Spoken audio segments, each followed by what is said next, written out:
Hello बच्चों, let's read this question. The question says the potential energy of an electron in hydrogen atom is -3.02 electron volt. Find the area enclose by the orbit of this atom. तो इस question में हमें total energy, electron की जो total energy given है वो कितनी, -3.02 electron volt. तो अब ये कह रहा है कि एरिया इंक्लोज हमें करना है कि इलेक्ट्रॉन जिस ऑर्बिट में है उस ऑर्बिट का हमें एरिया यहाँ पे कैलकुलेट करना है. तो इस क्वेश्चन को सॉल्व करने से पहले कुछ यहाँ पे की कंसेप्ट को डिस्कस कर लेते हैं. की कंसेप्ट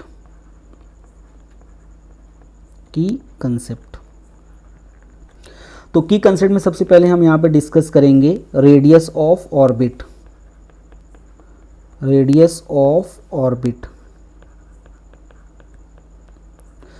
तो यहाँ पे यूजिंग बोर्ड्स फर्स्ट पोस्टुलेट,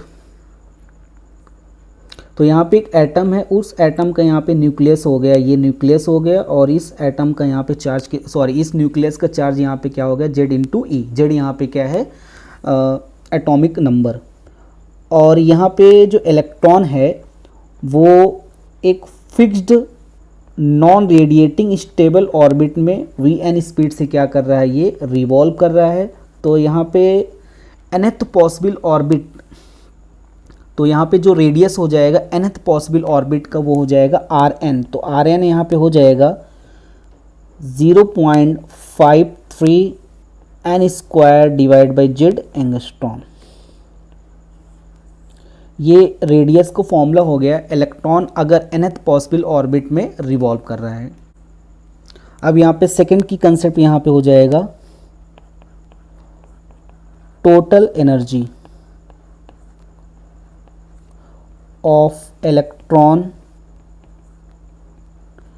इन nth पॉसिबल ऑर्बिट.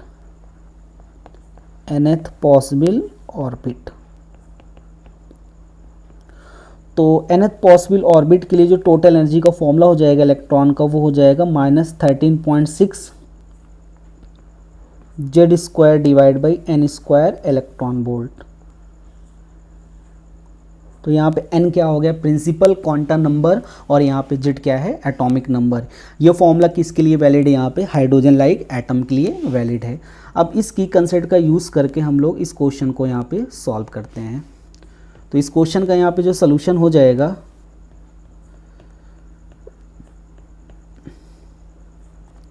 तो सोल्यूशन में यहाँ पे हमें क्या कैलकुलेट करना है, area enclose by the orbit of this atom. तो सबसे पहले यहाँ पे इलेक्ट्रॉन कौन से ऑर्बिट में रिवॉल्व कर रहा है हमें ये कैलकुलेट करना पड़ेगा. तो यहाँ पे इसके लिए हमें क्वेश्चन में टोटल एनर्जी यहाँ पे कितना गिवन है, -3.02 इलेक्ट्रॉन वोल्ट. तो यहाँ पे इलेक्ट्रॉन की जो टोटल एनर्जी है वो कितनी है, -3.02 इलेक्ट्रॉन वोल्ट. तो हम यहाँ पे की कंसेप्ट का यूज़ करेंगे. टोटल एनर्जी का फॉर्मूला यहाँ पे कितना होता है, ये होता है -13.6 Z square divide by n square electron volt. तो हमें पता है टोटल एनर्जी का जो फॉर्मूला होता है वो हो जाएगा E = -13.6 Z स्क्वायर. यहाँ पे अगर हाइड्रोजन की बात करें Z की वैल्यू कितनी हो जाएगी, 1 divide by n square electron volt. तो यहाँ पे टोटल एनर्जी क्वेश्चन में कितनी गिवन है, -3.02, ये इक्वल टू हो जाएगा -13.6 डिवाइड बाई n स्क्वायर. तो यहाँ से n स्क्वायर की जो वैल्यू आ जाएगी वो आ जाएगी 13.6 डिवाइड बाई 3.02, ये अप्रॉक्स आ जाएगा 4, या n की वैल्यू यहाँ से आ जाएगी 2. यानी इलेक्ट्रॉन यहाँ पे कौन से ऑर्बिट में है, सेकंड ऑर्बिट में यहाँ पे ये रिवॉल्व कर रहा है. तो यहाँ पे इलेक्ट्रॉन कौन से ऑर्बिट में, सेकंड ऑर्बिट में रिवॉल्व कर रहा है. तो हम सबसे पहले यहाँ पे रेडियस कैलकुलेट करेंगे सेकंड ऑर्बिट के लिए. तो हमें पता है कि कंसेप्ट से रेडियस का जो फॉर्मूला होता है nth ऑर्बिट के लिए वो होता है Rn = 0.53 into n square divide by Z angstrom.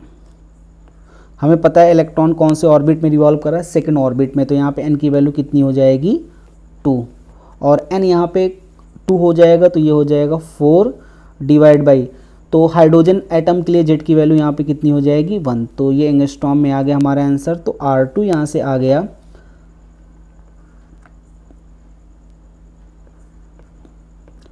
2.12 into 10 की पावर माइनस 10 मीटर।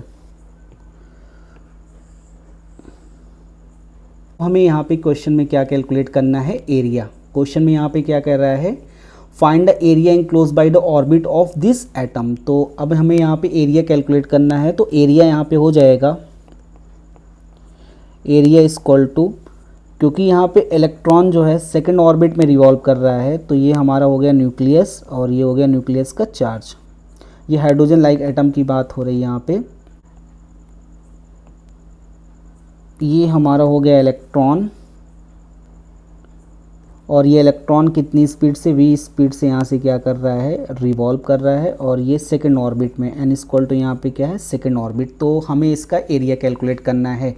तो ये इलेक्ट्रॉन, ये एज्यूम करते हैं इलेक्ट्रॉन सर्किल में घूम रहा है और उस सर्किल का रेडियस यहाँ पे कितना है, r2।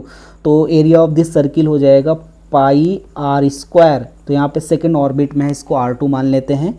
तो ये इक्वल टू हो जाएगा, पाई की वैल्यू यहाँ पे कितनी होती है, तो एरिया हो जाएगा, पाई की वैल्यू यहाँ पे होती है 3.14 इंटू r2। हमने यहाँ पे कितना कैलकुलेट किया, रेडियस ऑफ सेकेंड ऑर्बिट, ये आया है 2.12 इंटू 10 की पावर माइनस 10। तो ये स्क्वायर हो जाएगा यहाँ पे। तो फाइनल आंसर जो आ जाएगा यहाँ पे 3.14 इंटू 2.12 इंटू 10 की पावर माइनस 20 मीटर स्क्वायर। तो ये आ जाएगा 14.11 इंटू 10 की पावर माइनस 20 मीटर स्क्वायर। ये हमने यहाँ से एरिया कैलकुलेट कर लिया।